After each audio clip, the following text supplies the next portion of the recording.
जय गुरु जी, शुक्राना गुरु जी, लवली गुरु जी, संगत जी, बहुत बहुत धन्यवाद आप लोगों का जो आप शिव पुराण सुन रहे हैं और साथ में साथ पढ़ रहे हैं।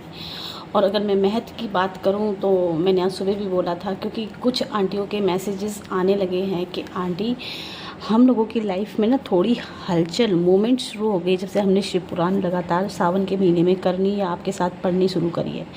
उसका रीज़न संगत जी यही है कि जाने अनजाने हमारे घर में ना कुछ ऐसा रह जाता है, पितृदोष जो हमारे पूर्वज करते हैं और जिनको करने का फल वो तो नहीं पूरा कर पाते, लेकिन हमें उसको ऋण को उतारना होता है।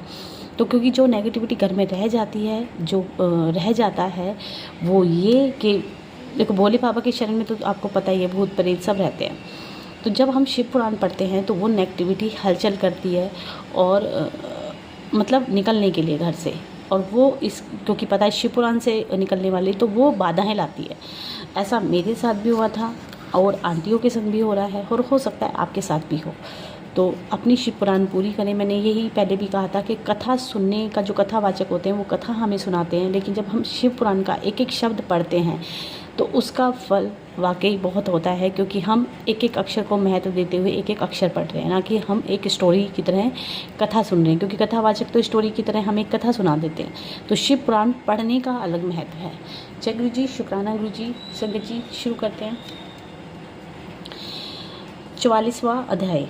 ब्रह्मा जी बोले, हे नारद, गुरु के आदेश अनुसार समस्त देवताओं ने हमारे पास आकर अपना मनोरथ कहा। हमने उनसे कहा कि तुम हमें शिवजी की निंदा कराना सिखाते हो। क्या अच्छे लोगों का यही धर्म है? भला पिता की यही सेवा करना लड़कों का धर्म है? शिवजी की निंदा सबको दुख देने वाली है।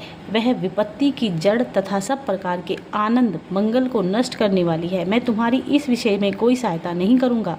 तुम सब मिलकर शिव के पास जाओ तथा विनय करो, क्योंकि पर निंदा दोनों लोकों में सुखदायी होती है। यह सुनकर वे सब कैलाश पर्वत में जाकर शिव की प्रशंसा एवं स्तुति करने लगे। वे बोले, हे विशुपति, हिमाचल आपका बड़ा भक्त है।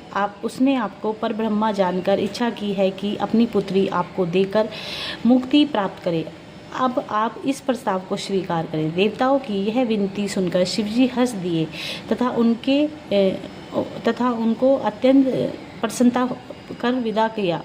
इसके पश्चात वे अति सुंदर ब्राह्मण शरीर धारण कर हाथ में श्वेत रत्नों की माला पहने, मस्तक पर तिलक लगा, गले में शाल ग्राम की मूर्ति डाल, उत्तमोत्तम वस्त्र धारण किए, वैष्णवी वस्त्रों से भूषित अति चतुरता से हिमाचल के घर गए। हिमाचल सा परिवार उनके सादर के लिए उठ खड़ा हुआ। पार्वती ने उस ब्राह्मण रूप की बड़ी भक्ति से पूजा की। उन्होंने पहचान लिया कि यह शिव हैं।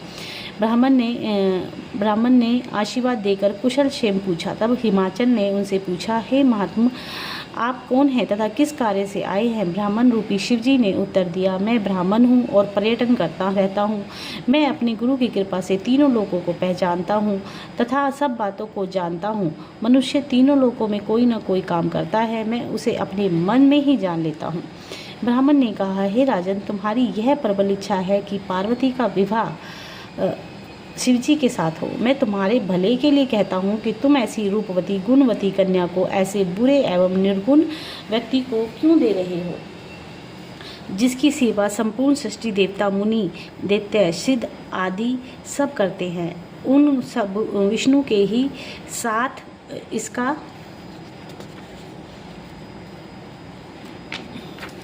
विवाह करना उचित है। इस विषय में तुम अपने भाई बंधुओं से परामर्श ले लो। यदि तुम यह कहोगे कि पार्वती को शिव के अतिरिक्त कोई अन्य पति स्वीकार नहीं करेगा, तब यह बात स्पष्ट है कि रोगी को कुपथ्य की भाता है, क्योंकि गुणकारी औषधि रुचिकर नहीं लगती। यह देख कहकर ब्राह्मण रूपधारी शिव वहाँ से चल दिए। उस समय हिमाचल के नेत्रों से दुख और चिंता के अश्रु बह चले। तब मैना ने हिमाचल से कहा, हे स्वामी, मेरी बात सुनो, जो अंत को अच्छी फलदायक होगी।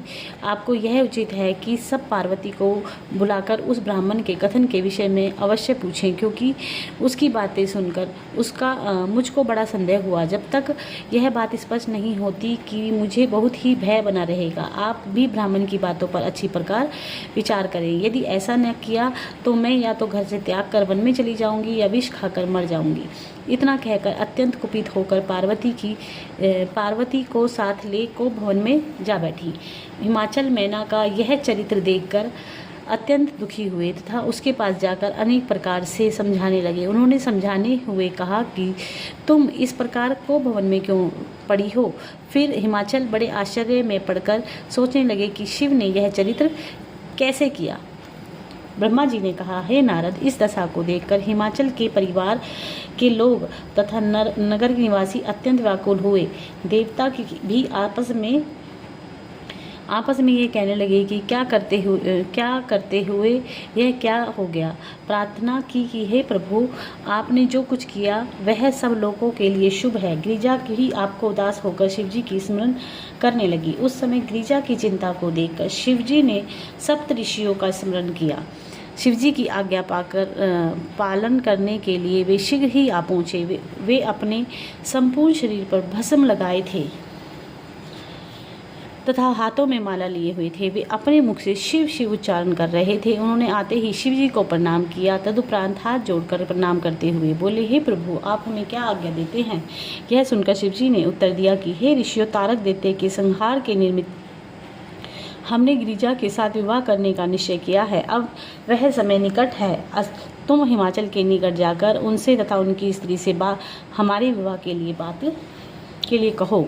हे नारद, यह सुनकर सप्तऋषि अत्यंत प्रसन्न हो परस्पर ये कहने लगे कि हमारे भाग धन्य हैं जो सृष्टि का उपकार करने के लिए निर्मित शिवजी अपने विवाह का संदेश पहुंचाने के लिए हमें हिमाचल के पास भेज रहे हैं। इस प्रकार कहकर वे हिमाचल के समीप जा पहुंचे। हिमाचल ने उन्हें दंडवत प्रणाम करने के उपरांत आने का कारण पूछा। उस समय सप्तऋषियों ने उत्तर दिया कि हे हिमाचल, शिवजी संपूर्ण सृष्टि के पिता और गिरिजा सबकी माता हैं। संसार के कल्याण के लिए निर्मित शिवजी गिरिजा के साथ विवाह करना चाहते हैं। तुम गिरिजा का विवाह शिवजी के साथ कर दो। इस संबंध में ब्रह्मा जी ने शिवजी के बड़ी प्रार्थना की तथा गिरिजा ने भी कठिन तपस्या करके उन्हें प्रसन्न किया। तभी शिवजी यह विवाह करने को प्रस्तुत हुए हैं। जिस समय सप्तऋषि हिमाचल से इस प्रकार की बातें कर रहे थे, उसी समय अगस्त्य ऋषि की पत्नी लोपामुद्रा तथा वशिष्ठ मुनि की पत्नी अरुंधति भी मैना के समीप जा पहुंची। उन्होंने देखा कि मैना महामलिन वस्त्र पहने अत्यंत दुखी होकर भवन के भीतर पृथ्वी पर पड़ी है। यह देखकर उन्होंने मैना से कहा, हे मैना, तुम उठकर सारी बात सुनो। ऋषि पत्नियों को देखकर मैना तुरंत उठ बैठी और बोली, मेरे धन्य भागे हैं जो आपने यहाँ पधार कर मेरे ऊपर कृपा की। आप मुझे कोई आज्ञा प्रदान करने की कृपा करें। यह सुनकर अरुंधति ने कहा, हे मैना, देखो, हिमाचल गिरिजा का विवाह शिवजी के साथ करना चाहते हैं। तुम इससे अप्रसन्न क्यों हो? तुम शिवजी को नहीं पहचानती कि वे तीनों लोकों के स्वामी और सर्वश्रेष्ठ हैं। इस प्रकार शिवजी की महिमा का बहुत कुछ वर्णन करने के उपरांत दोनों ऋषि पत्नियां मैना को साथ ले हिमाचल की सभा में पहुंची। वहां पहुंचकर मैना ने सप्तऋषियों को प्रणाम किया। फिर वह अपने पति के चरणों का ध्यान करती हुई अरुंधति के समीप बैठ गईं। उस समय सप्तऋषियों के हिमाचल से इस प्रकार कहा। सप्तऋषियों ने कहा, हे हिमाचल, तुम्हें उचित है कि अब तुम अपनी बुद्धि को स्थिर कर शिवजी के साथ गिरिजा का विवाह कर दो। शिवजी को अपना जमाता बनाकर तुम सर्वश्रेष्ठ पद को प्राप्त करोगे। देखो, इस संसार में तारक नामक दैत्य अत्यंत उपद्रव कर रहा है। उसका वध करने के लिए निर्मित ही शिवजी ने विवाह करना स्वीकार किया है। तुम देवताओं का कार्य पूरा करने के लिए इस कार्य में विलंब ना करो। यह सुनकर हिमाचल ने हाथ जोड़कर उत्तर दिया कि हे ऋषियों, मैं आपसे एक बात पूछना चाहता हूँ कि वे संसार से वृत्ति वनवासी, अवधूत तथा अशुभ वेशधारी हैं। भला मैं ऐसे व्यक्ति के साथ अपनी कन्या का विवाह कैसे कर दूँ? इस प्रकार के वर को कन्यादान करने से पिता नरकगामी होता है, क्योंकि विवाह मैत्री और वैर बराबर वाले से ही करना चाहिए। इसलिए मैं शिवजी के साथ अपनी कन्या का विवाह नहीं कर सकता। हिमाचल की बात सुनकर अरुंधति ने उत्तर दिया कि हे राजन, वेद के अनुसार 3 प्रकार के वचन होते हैं। एक ऐसा होता है जिसको सुनने में ऊपर से तो आनंद होता है, परंतु वास्तव में वह आनंद का नाश करने वाला होता है। दूसरे प्रकार का वचन सुनने से भी अमृत के समान होता है और उसका अंत भी शुभ होता है। तीसरे प्रकार का वचन सत्य धर्म से विभूषित होता है। हम बीच वाले वचन का आश्रय लेकर तुम्हें समझाते हैं कि शिवजी संपूर्ण संसार के राजा हैं तथा सबके के स्वामी हैं। वे निर्गुण तथा सगुण दोनों रूप वाले हैं। कुबेर के समान धनपति उनके सेवक हैं। ब्रह्मा, विष्णु तथा हर उन्हीं के तीनों गुणों द्वारा उत्पन्न हुए हैं। ब्रह्मा जी बोले, हे नारद, अरुंधति ने पुनः कहा कि हे राजन, गिरिजा तो सनातन काल में शिव जी की शक्ति हैं, अतः तुम्हें उचित है कि तुम गिरिजा का विवाह शिव जी के साथ कर दो। ऐसा करने से तीनों लोकों में तुम्हें यश प्राप्त होगा तथा संपूर्ण देवता तुम्हारे वशीभूत हो जाएंगे। यदि तुमने ऐसा नहीं किया तो भी यह निश्चय रखो कि गिरिजा तो शिव जी को अवश्य प्राप्त करेंगी ही, तुम्हें व्यर्थ ही संताप उठाना पड़ेगा। इस प्रकार राजा अरण्य ने अपनी कन्या का विवाह ब्राह्मण के साथ करके अपने वश की रक्षा की। उसी प्रकार तुम भी उचित है कि तुम गिरिजा का विवाह शिव जी के साथ करके अपने कुल की रक्षा कर लो। यह सुनकर हिमाचल ने कहा कि आप मुझसे राजा अरण्य की कथा सुनने की कृपा करें। यह सुनकर वशिष्ठ जी ने उत्तर दिया कि हे हिमाचल, वेद चंद्र नामक 14वें मनु की 16वीं पीढ़ी से अरण्य नामक राजा उत्पन्न हुआ था। वह मंगलाचरण राजा की भांति प्रजा का पालन करने वाला था तथा राज्य सिंहासन पर बैठकर नीतिपूर्वक राज्य करने वाला था। उसके 7 पुत्र तथा 1 पुत्री उत्पन्न हुई। पुत्री का नाम पद्मा। वह पुत्री राजा तथा रानी को प्राणों से भी अधिक प्रिय थी। जब उसकी अवस्था विवाह के योग्य हुई तब राजा उसके लिए पति की खोज करने लगे। इतने में पिपलाद मुनि ने अपने आश्रम को जाते समय वन में देखा कि गंधर्व अपनी स्त्री से विवाह कर रहा है।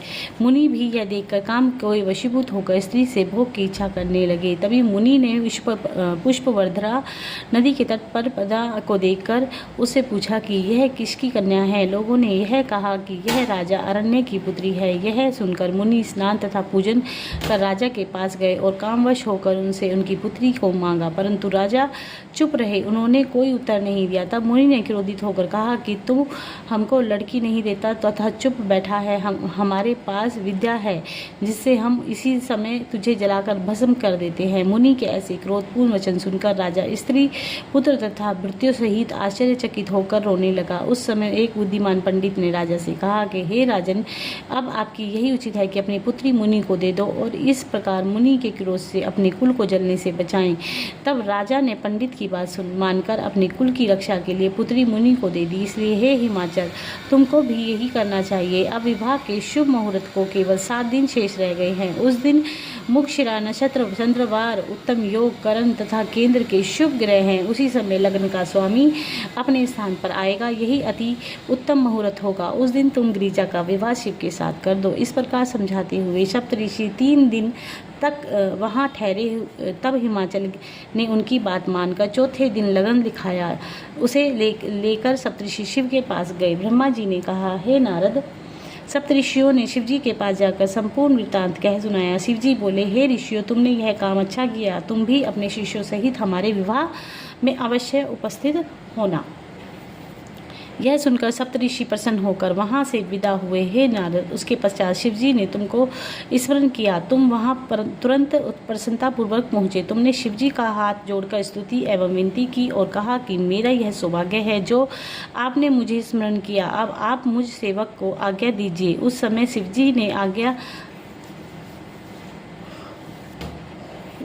ने संसार की रीति के अनुसार कहा, हे नारद, गिरिजा ने हमारी बड़ी आराधना की है। हमने प्रेम से वश होकर अपने साथ विवाह करने को वर दे दिया है। अब तुम हमारी ओर से समस्त देवताओं को निमंत्रण दो। उन सबको यह बात भली भांति समझा देना कि जो हमारी बारात में सम्मिलित न होगा वह हमारा प्यारा ना होगा। तुम यह सुनकर तुरंत चल दिए। सर्वप्रथम तुम शिवजी के पास तथा इसी प्रकार सनकादिक, भृग आदि के समीप पहुँचे।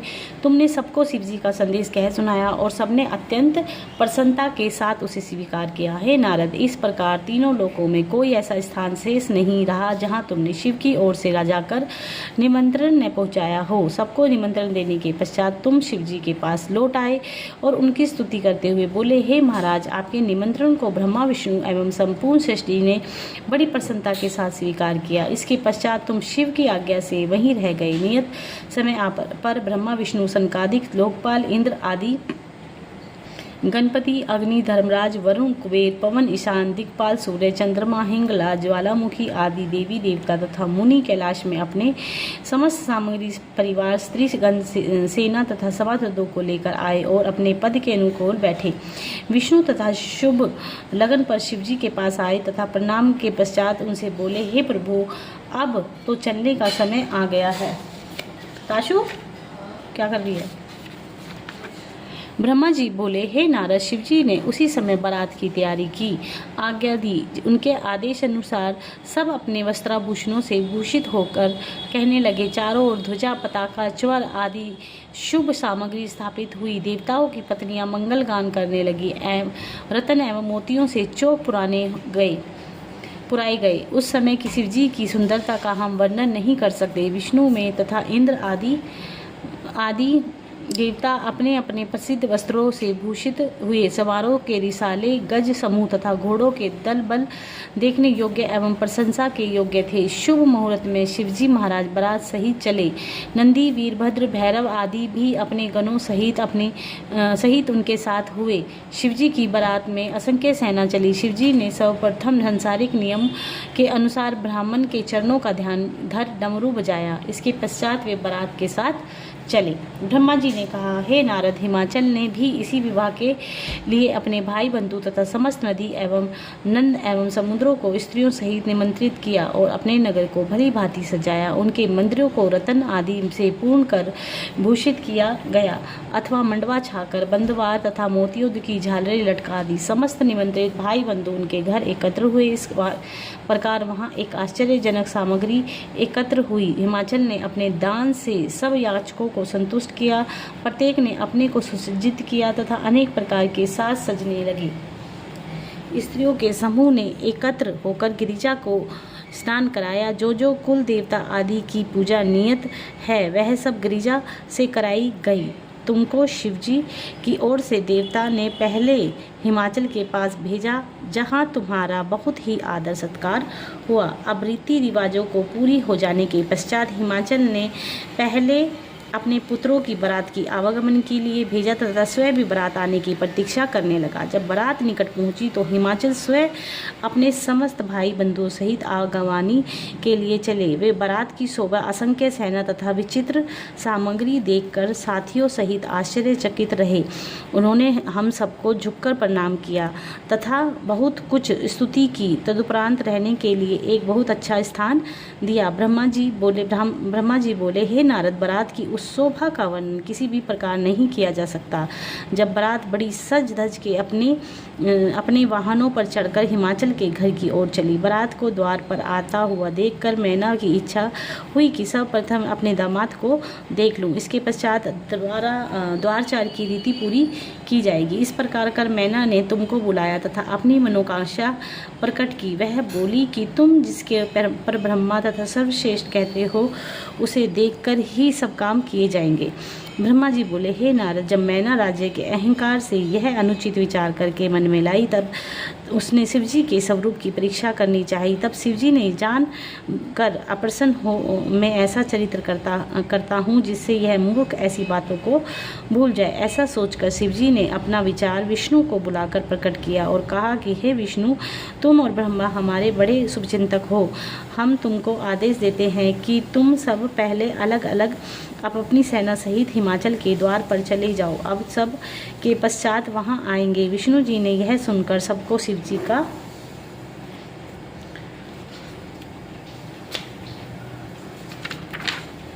आदेश सुनाया। उस आदेश के अनुसार ही सब अलग अलग अपनी अपनी सेना सहित चले तथा हिमाचल के द्वार में प्रवेश करने लगे। मैना ऐसी धूमधाम से आती हुई बारात को देखकर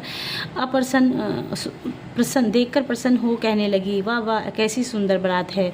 इसकी ऐसी दशा होगी तो जिसको देखती तुमने उसी के विषय में पूछती कि क्या यही गिरिजा के पति हैं। पहले जब मैना ने गंधर्व राज वसु को देखा तो तुमसे कहा कि क्या यही शिव हैं।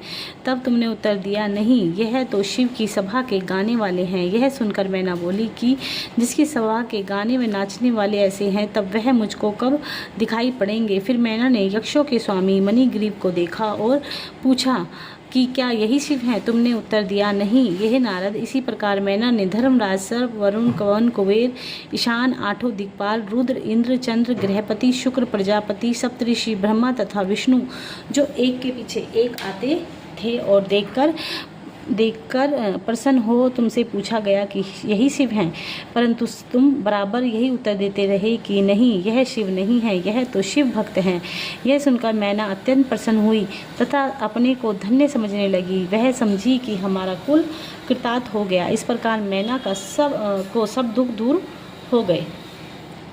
ब्रह्मा जी बोले, हे नारद, मैना ने तुम्हारी तथा गिरिजा की बहुत प्रशंसा करते हुए तुमसे कहा कि मैंने अब तक शिवजी को नहीं देखा। इतने में शिवजी सम्मुख आ गए। तब तुमने मैना से कहा कि यही शिवजी हैं, सही यही गिरिजा के पति हैं, इन्हें अच्छी तरह देखो। मैना ने शिव को अच्छी तरह देखा, परंतु शिव की माया से उसके नेत्र ऐसे हो गए कि उसकी दृष्टि में संदेह उत्पन्न हुआ। उस समय उसको शिवजी का दल ऐसा दिखाई देने लगा जैसे कि वे सभी भूत प्रेत आदि हैं। कई के तो हाथ ही नहीं थे तथा कई के बहुत से हाथ थे। मैना ऐसा दल देखकर बहुत भयभीत हुई। उस सेना में शिव को बैल पर चढ़े त्रिनेत्र चंद्रमा तथा मुकुट धारण किए, बागंबर एवं गजचर्म धारण किए तथा हाथों में डबरू, कपाल, त्रिशूल और सब वस्त्र लिए, सिर पर जटाजूट, कानों में सर्प, 5 मुख मुंडमाला धारण किए हुए, कंठ में हलाहल की श्यामता तथा शरीर में सर्प लटकाए हुए देखा। हे नारद, उस समय तुमने मैना से कहा कि तुम इधर उधर क्या देखती हो, शिव का रूप क्यों नहीं देखती?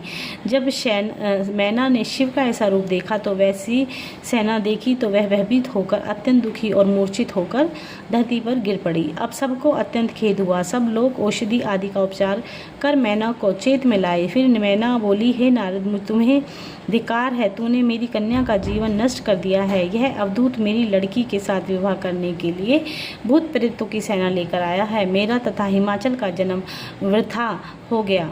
सप्तऋषियों ने भी मेरे साथ धोखा किया। हे नारद, यह कहकर मैना गिरिजा से बोली कि हे पुत्री, तुमने मन में जाकर यह क्या काम किया? हंस के स्थान पर कौवा लिया, सूर्य में से मतलब न रखकर जुगनू से मनोरथ चाहा, घी अच्छा न लगा तो रेड़ी के तेल से रुचि हुई। तुमने यज्ञ की भस्म को दूर कर चिता में भस्म लगाई, जो विष्णु तथा अन्य देवताओं का छोड़ शिव के लिए तप किया। तुम्हारे कर्मों का धिक्कार है, तुम्हारे उपदेश, तुम्हारी सखियाँ एवं तुम्हें भी धिक्कार है। अब तुम मुझको आनंद कहाँ है? अब सब मेरे कर्मों का ही फल है। मैंने बड़े प्रेम से पुत्री के लिए तप किया था, परंतु ऐसा दुख देने वाला फल, ऐसा भयानवा स्वरूप मुझको प्राप्त हुआ। यह कहकर मैना बारंबार पृथ्वी पर गिरकर मूर्छित होने लगी। कुछ देर पश्चात मैना को जब चेत हुआ तो गिरिजा की ओर से आंखें मूंद कर धिक धिक करने लगी। वे बोली, मुझे दुख है कि तुम मर न गई। इस प्रकार इस समय हमारे कुल में बट्टा न लगता। हिमाचल ने भी नारद के वचन पर इतना विश्वास कर बहुत बड़ी मूर्खता कि अब मैं क्या करूं जिससे यह मेरा दुख दूर हो। मैना ऐसा वचन कहती तो रो रो कर धरती पर गिर पड़ती। यह देखकर सब आनंद दुख में परिवर्तित हो गया, परंतु बहुत समझाने के बाद सब लोगों ने पुनः आनंद मनाया। ब्रह्मा जी बोले, हे नारद, मैना की यह दशा देखकर नगर भर में उदासी छा गई। तब देवता आदि वहां बहुत प्रकार से मैना को समझाने लगे कि तुम यह क्या करती हो, जो इस प्रकार इस शुभ अवसर को अशुभ किए देती हो। यह सुनकर मैना ने जो कुछ मन में आया देवताओं को भला बुरा कहा तथा दिक्पाल को वहां से उठा दिया। हे नारद, तुमने मैना को समझाते हुए कहा, हे मैना, तुम्हारी बुद्धि कहाँ गई? यह शिव की लीला है। शिवजी पर ब्रह्मा है, उठकर अपना सब काम करो। मैना ने तुम्हारे इस प्रकार के वचन सुन दूर दूर कहकर तुमको फटकारा। तब सप्तऋषि अरुंधति मोहित वहां आकर मैना को समझाने लगे। मैना ने उनको भी क्रोधित होकर कहा, वहां से निकाल दिया। जब मैंने अच्छी प्रकार से शिव की स्तुति की तब मैना मुझसे अत्यंत क्रोधित होकर बोली, चुप रहो, ऐसी व्यर्थ की झूठी बातें मत करो। अंत में हिमाचल ने वहां जाकर मैना को बहुत समझाया और कहा, संसार के स्वामी तथा पिता शिव मेरे द्वार पर आए हैं, तुमको ऐसा अनुचित कार्य नहीं करना चाहिए। देखो, एक बार पहले भी वे शिवजी मेरे यहाँ अवधूत रूप धारण कर आए थे तथा ऐसे नाचे गाए थे कि स्त्री पुरुष सब अधीर हो उठे। उन्होंने यहाँ ऐसे ऐसे रूप दिखलाए कि उनको देखकर और इस प्रकार हिमाचल ने अनेक उदाहरण देकर मैना को समझाया, परंतु मैना के मन में कुछ न आया। तब मैना की यह दशा देखकर गिरिजा बोली, हे माता, शिवजी के अतिरिक्त और किसी के साथ विवाह नहीं करूंगी। यह बात किस प्रकार हो सकती है कि सिंह को भाग सियार प्राप्त करे। यह सुनकर मैना क्रोधित उठी। नारद जब मैना को क्रोध शांत न हुआ तो अपितु वह और बढ़ता गया। तब विष्णु जी स्वयं वहां मैना को समझाने के लिए गए। ब्रह्मा जी बोले, हे नारद, विष्णु जी ने वहां पहुंचकर मैना को समझाते हुए कहा, हे मैना, तुम शिव को नहीं जानती। वे सबसे बड़े सेवक, सबके स्वामी हैं, अनादि हैं। तुम्हें प्रकृति पुरुष शनकादिक में तथा ब्रह्माद आदि सब उनसे उत्पन्न हुए हैं वे, और मैं उन्हीं की सेवा करता हूँ। अनेक स्तुति करने के पश्चात विष्णु जी ने फिर कहा, सबको शिव जी में और शिव को सबको समझो। जिस प्रकार एक शरीर अनेक प्रकार के वस्त्र धारण करता है, उसी प्रकार शिव जी को भी समझना चाहिए। शिव जी की भक्ति बड़ी आनंददायक है। मैं उन्हीं की शक्ति से सब कार्य करता हूँ तथा उन्हीं के तप से मुझको चक्र प्राप्त हुआ है। सब देवता शिव जी की सेवा से ही उमर हो गए हैं। ब्रह्मा जी बोले, हे नारद, विष्णु जी शिव जी के गुणों का इस प्रकार वर्णन करते हुए मैना से फिर बोले, हे मैना, तुमको सब धर्म रूप कहते हैं, इसलिए आज मैं तुमको समझाता हूँ कि तुम्हारा यह परम सौभाग्य है जो सदा शिव हम सबके साथ तुम्हारे द्वार पर पधारे हैं। तुम इस बात को भली भांति समझो कि शिव जी की भक्ति के बिना यह संसार भर बखेड़ा व्यर्थ है। शिव जी का तप बहुत सरल है। उनके अनेक रूप तथा असंख्य लीलाएं हैं। जिस प्रकार तुमने तब अनेक रूप देखे थे, उसी प्रकार अब उनके भयानक रूप को भी देख लिया। जो मनुष्य किसी को कुछ देने के लिए कहे और अंत में अपने वचन का पालन न करके न देखे, उसके बराबर और कोई पाप नहीं। अब तुम उठो तथा अपना काम करो, शिव जी तुम्हारा कल्याण करेंगे। मैं तुमसे सत्य कहता हूँ कि शिव और गिरिजा का विवाह अवश्य होगा। ब्रह्मा जी बोले, हे नारद, विष्णु जी के मुख से इस प्रकार के पवित्र वचन सुनकर मैना को कुछ ठाडस हुआ। तब वह उठकर लज्जापूर्वक विष्णु से बोली, आपने मुझको समझाकर बड़ा धीरज बंधाया है, परंतु मैं अपने मन में विवश हूँ। वह बात को समझ कर भी ना समझने की शक्ति नहीं रखता। मेरा हृदय यह कार्य करने को नहीं चाहता। हे नारद, यह सुनकर विष्णु जी ने तुमसे कहा कि तुम शिव जी के पास जाकर निवेदन करो कि वे मैना के हृदय से अपनी माया को खींच लें, जिससे मैना अपनी विथार्थ दशा को प्राप्त करे और गिरिजा का विवाह हो सके, तब उस मनुष्य को हो जाए। हे नारद, जब तुम विष्णु जी की आज्ञा पाकर शिव जी के चरणों में पहुंचे तो शिव जी विष्णु की इच्छा जानकर अत्यंत सुंदर हो गए। उन्होंने एक मुख, दो नेत्र, चंपा के फूल के समान शरीर और रंग तथा सब प्रकार से मोहक रूप धारण किया। उन्होंने अपने शरीर को उत्तम रत्न एवं जड़ाऊ वस्त्रों से भूषित कर लिया। अग्नि के समान चमकते हुए मस्तक पर चंद्र, कस्तूरी, अगरु, कुमकुम, इत्र आदि लगाए, मणि जटित अंगूठियां हाथों में पहनी तथा नेत्रों में काजल लगाया। उस समय समस्त संसार की सुंदरता एकत्र होकर शिवजी में स्थित हो गई। हे नारद, जो प्रब्रह्मा आदि मध्य अंत रहित तथा सृष्टि उत्पन्न करने वाला है, उसने ऐसे रूप में प्रकट होकर कैसी कैसी लीला की। हे नारद, तुमने शिवजी को ऐसा सुंदर स्वरूप देख अत्यंत आनंद पाना। जब तुम स्तुति करने लगे तो मैना भी बोली कि हे मैना, अब तुम शिवजी के रूप को देखो। तब मैना ने शिवजी के रूप को देखा और अत्यंत प्रसन्न हुई। फिर चारों ओर प्रसन्नता छा गई। देवता उच्च स्वर में से जय शब्द शंभु कहने लगे। अप्सराएं नृत्य करने लगी। शंख, मृदंग आदि वाग बजने लगे। उस समय संपूर्ण बारात के साथ हिमाचल के द्वार को चले। ब्रह्मा जी बोले, हे नारद, वे लोग संसार में बड़े भाग्यशाली हैं जो शिवजी की भक्ति करते हैं। शिवजी की भक्ति तीनों लोगों को भाग्य से ही प्राप्त होती है। वे ही सदाशिव जब देवताओं से सहित संसारी मनुष्यों के समान हिमाचल के द्वार पर चले, तब उनको देखने के लिए नगर की सभी स्त्रियां जो जिस अवस्था में बैठी थी उसी प्रकार उठकर चल दी। वे शिवजी को देखकर परस्पर कहती थी कि गिरिजा को ऐसा पति तप के ही कारण मिला है। वे सब मिलकर परस्पर मंगल गान करने लगी। मैना ने अत्यंत प्रसन्न होकर शिवजी की आरती उतारी। गिरिजा ने भी अपनी माता से छिपकर शिवजी को देखा। उनका जैसा सुंदर स्वरूप गिरिजा को दिखाई दिया, उसकी प्रशंसा नहीं की जा सकती। गिरिजा ने सुंदर स्वरूप को देखकर प्रणाम किया। तब हिमाचल ने कुल तथा संसार की रीति के अनुसार अपनी प्रसन्नता एवं धूमधाम के साथ सब रीतियाँ पूरी की। दुराचार के पश्चात गायन, नित्य पुष्प वृष्टि तथा अनेक प्रकार के आनंद मंगल होने लगे। तत्पश्चात बारात जनवासे के हो गई। ब्रह्मा जी बोले, हे नारद, हिमाचल ने बारात की सेवा के लिए दास दासी तथा अन्य सब प्रकार की सामग्री भेज दी। गिरिजा ने ध्यान करके बारात में सिद्धि को प्रकट कर दिया, जिससे किसी बात की कमी न रह गई। विष्णु आदि सब देवता हिमाचल की बड़ाई करने लगे, परंतु वे सब यह न जान सके कि यह सब सिद्धि गिरिजा की है। इसके पश्चात मैंने हिमाचल से दक्कन मुहूर्त का ध्यान दिलाते हुए कहा कि अब देर मत करो। यह सुनकर हिमाचल ने प्रसन्न होकर अपने पुरोहित को बुलाया। पंडित वेद पाठ करते हुए अनेक प्रकार के बाजे बजवाते हुए चले। तब मैं शिव सहित हिमाचल के घर को गया। हम देवता वहां पहुंचकर उचित स्थानों पर बैठे। फिर गिरिजा को भीतर से बुलाया।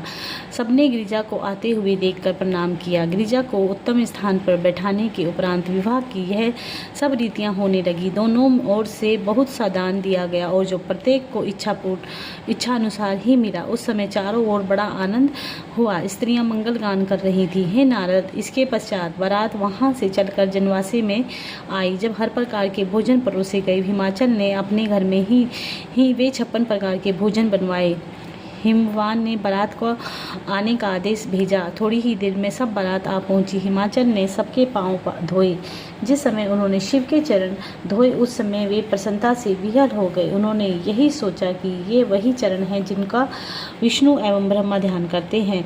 चरण धोने के पश्चात शिवजी को एक सुंदर स्वर्ण की चौकी पर बैठाया तथा उनके सम्मुख भोजन लाकर रखा। प्रत्येक के सम्मुख स्वादिष्ट भोजन रखे गए। वे भोजन चारों ओर के, जिनमें से 6 रसों का स्वाद आता था, सभी भोजन करने लगे। स्त्रियों ने गलियां गाई, जिनमें से वे सबके नाम लेती और बाराती प्रसन्न होकर बहुत धीरे धीरे भोजन करते। जब भोजन समाप्त कर चुके तो उनको पान बांटे गए। तदुपरांत वहां से बारात विदा होकर जनवासे में आई। जब मैंने विवाह की शुभ लगन पहले के विचार के अनुसार देखी तो हिमाचल को सूचित कर दिया कि हिमाचल ने उसी समय अपना एक पुत्र शिवजी को आदर सहित लाने के लिए भेज दिया। शिवजी देवता एवं मुनियों सहित तुरंत वहां से चल दिए। उस समय अनेक प्रकार के बाजे बजने लगे।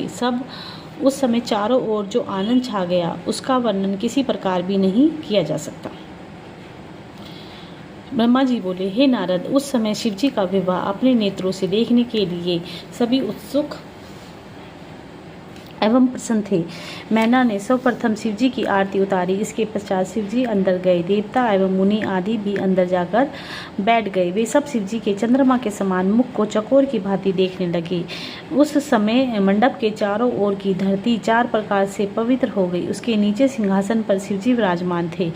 फिर गिरिजा आई। वे 16 श्रृंगार की अपनी सखियों के साथ थी। विष्णु जी तथा हम सब देवता ने हाथ जोड़कर गिरिजा को प्रणाम किया तथा सबने शुभ आशीर्वाद दिया। दोनों ओर के मुनियों ने प्रथम गणपति एवं गौरी का पूजन किया। तदुपरांत वे अन्य रीतियां पूरी करने लगे। हे नारद, पंचदेवता अनादि तथा 5 को समान जानकर उनकी पूजा करनी चाहिए। जिस प्रकार वेद में विवाह की विधि लिखी है, हिमाचल ने उसी प्रकार सब रीतियां पूरी की।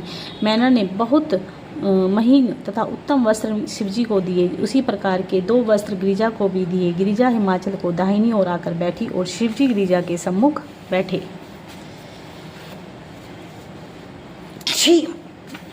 तब मुनीश्वरों ने वेद पाठ किया। मैना भी कन्यादान के समय आई। पुरोहित दूसरे पक्ष का गोत्र नाम पूछने लगे तथा अपने कुल को बताने लगे। हिमाचल ने गर्ग विष्णु जी तथा उनसे कहा कि अब आप लोग कन्यादान करा दीजिए, परंतु सब लोग शिवजी का गोत्रोच्चारण न कर सके, इसलिए विवश होकर चुप हो रहे थे।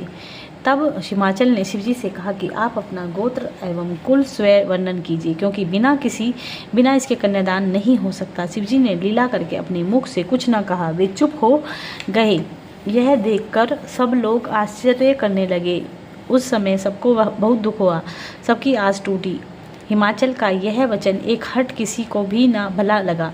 सब परस्पर एक दूसरे को देखने लगे, परंतु शिवजी की लीला को कोई न जान सका। गिरिजा अपने पति के मुख को देखकर सबके से अधिक चिंतित हुई और शिवजी का ध्यान करने लगी। शिवजी ने गिरिजा को चिंता को जानकर तुम नारद पर अपनी इच्छा प्रकट की। तब तुरंत हंसकर उनकी हंसकर अपनी वीणा बजाने लगे। हिमाचल मन में अत्यंत प्रसन्न हुए। सब लोगों ने उनसे कहा कि यह समय वीणा बजाने का नहीं है। हे नारद, यह सुनकर तुमने उत्तर दिया कि हे राजन, तुमने जो शिवजी का गोत्र एवं कुल पूछा है सो हमने शिवजी के संकेत के अनुसार उत्तर दिया। अर्थात शिवजी का कुल एक गोत्र नाद है। शिवजी का शरीर नाद रूपी है तथा शिवजी नादपूर्ण है। शिवजी का कुल एवं गोत्र जो ब्रह्मा विष्णु तथा हम सबने में से कोई नहीं जानता, कौन मनुष्य बता सकता है? तुम तो मूर्खों जैसी बातें करते हो। शिव शरीर रहित निष्फल सकुल गोत्र तथा सगोत्र सब कुछ हैं। अब समय बीता जाता है, तुम इसलिए कन्यादान कर दो। तब हिमाचल ने उसी समय कुश एवं जल लेकर कन्यादान कर दिया। तब गिरिजा का हाथ शिवजी के हाथ में पकड़ाकर इससे हिमाचल की तीनों लोगों की कीर्ति हुई। शिवजी ने गिरिजा का हाथ पकड़ा सो यही विवाह पद्धति लोक में प्रसिद्ध हुई।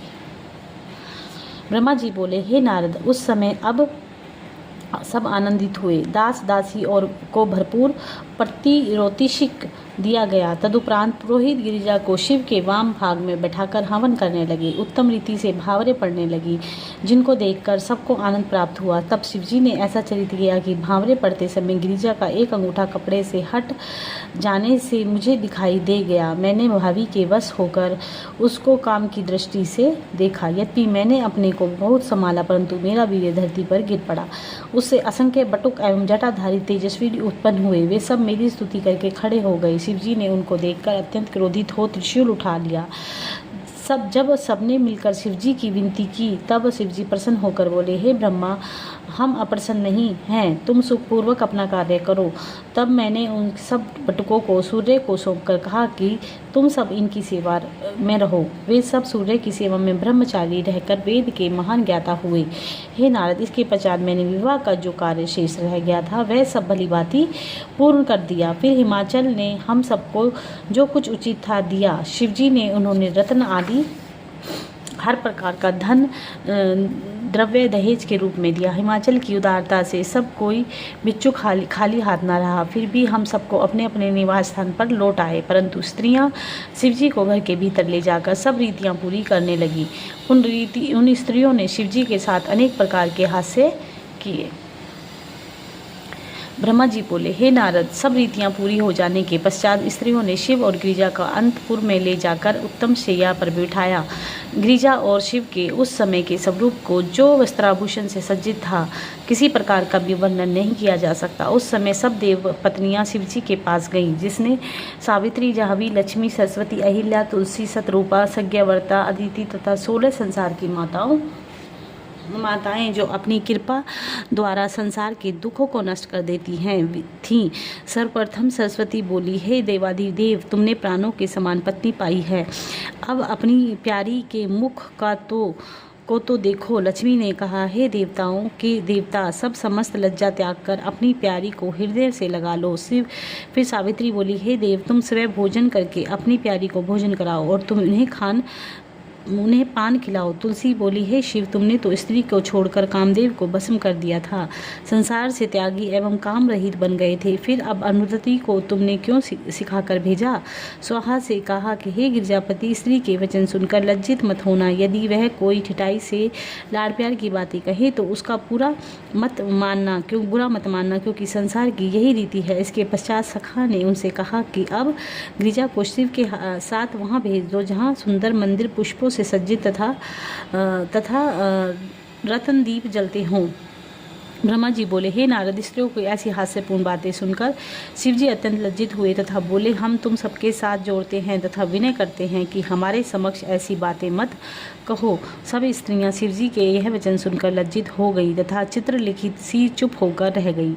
उस समय शिवजी को प्रसन्न देखकर रति बोली, हे शिवजी, आपने तो अपनी स्त्री को ग्रहण कर प्रसन्नता प्राप्त की, परंतु मेरे पति को व्यर्थ ही जला दिया। अब मैं यह आशा लेकर आपसे विनय करती हूँ कि आप मेरे पति को जीवित कर दीजिए इस समय मेरे अतिरिक्त सारा संसार आनंदित है। यह कहकर रति विलाप करने लगी, जिससे सभी दुखित हुए। फिर रति अपने पति की जली हुई भस्म को, जिसे वह बांध कर लाई थी, खोलकर शिवजी के आगे खड़ी हो गई। रति का रोना सुनकर सब स्त्रियां भी रोने लगी। उस समय शिवजी ने रति एवं देव पत्नियों का रुदन सुनकर एक बार अमृत दृष्टि से देखा, जिससे उसी समय कामदेव अपनी भस्म से उत्पन्न हो गया। यह देखकर रति अत्यंत प्रसन्न हुई तथा कामदेव शिवजी की स्तुति करने लगा। शिवजी ने कहा, हे कामदेव, अब तुम शोक मत करो तथा बाहर बारात में जाकर बैठो। कामदेव ने शिवजी के आदेश अनुसार जनवासी में आकर मुझको एक विष्णु जी को प्रणाम किया। मैंने उसे आशीर्वाद देते हुए कहा कि तुम शिव एवं गिरिजा के प्यारे हो, अब तुमको किसी प्रकार का भय नहीं करना चाहिए। यह सुनकर कामदेव वहीं बैठ गया। हे नारद, फिर स्त्रियां अत्यंत प्रसन्नता के साथ शिवजी एवं गिरिजा को अनेक प्रकार की विचित्र वस्तुओं एवं रत्न आदि से भूषित मुख्य अंतपुर में ले गई। उस अंतपुर को विश्वकर्मा ने स्वयं अपने हाथों से निर्मित किया था। चंदन, कस्तूरी, अगरू आदि से मंदिर में सब ओर सुगंधी फैल रही थी। उसमें कहीं विष्णु लोक, ब्रह्मलोक, इंद्रलोक तथा गोलोक में राम मंडल आदि के चित्र थे और कहीं पर कैलाश पर्वत बना हुआ था, जहां वृद्धावस्था एवं मृत्यु का कोई भय नहीं था।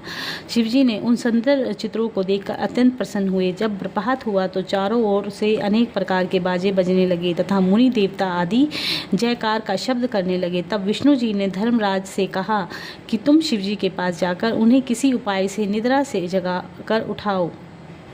विष्णु जी के वचन सुनकर धर्मराज ने शिवजी के समीप जाकर कहा, हे महाराज, कृपा कर आप उठिए तथा जनवासे में चलकर सबको आनंदित कीजिए।